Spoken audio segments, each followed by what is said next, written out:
আসসালামু আলাইকুম গাইস, সবাই কেমন আছেন? আলহামদুলিল্লাহ আমি অনেক ভালো আছি। আজকে মাহাতকে নিয়ে যাচ্ছি মাহাতের পছন্দের ফালুদা খাওয়ার জন্য। সেজন্য আমরা আমাদের কাছাকাছি পল্লী বিদ্যুৎ ফুড ভিলেজে চলে গেলাম। এখানে এই সময় যে এত ভিড় থাকবে আমি ভাবতেই পারিনি। যেমন ভিড় তেমন গরম, অসহ্য গরম লাগতেছিল। এখন আমি চলে এসেছি মাহাতের পছন্দের দোকানে, যেখান থেকে মাহাত সবসময় ফালুদা খায়। আপনাদের কার কার ফালুদা পছন্দ অবশ্যই আমাকে জানাবেন। আমার কিন্তু ফালুদা অনেক ভালো লাগে, মাহাতেরও খুবই পছন্দ। রেস্টুরেন্টে ঢুকে একটু ভিডিও করে নিলাম। ক্যামেরার সামনে আসলে মনে হয় যেন আমার একটু ঢংটা বেড়ে যায়। এই যে চলে আসলো মাহাতের কাঙ্ক্ষিত ফালুদা। দেখেন দেখতে কত ইয়াম্মি দেখাচ্ছে না?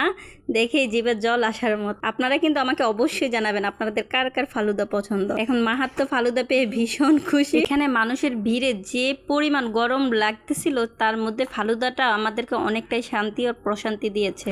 আমি সবসময় চেষ্টা করি আমার ছেলে ছোট ছোট খুশি, ছোট ছোট আবদারগুলো পূরণ করতে। ওর খুশি আমার খুশি। এখান থেকে বের হয়ে এখন আমরা পিৎজা ক্লাবে যাব। দেখেন মাহাত বেরোনোর সময় কত দুষ্টুমি করতেছে, দিন দিন শুধু দুষ্টু হচ্ছে। তো সবাই ভালো থাকবেন, আল্লাহ হাফেজ।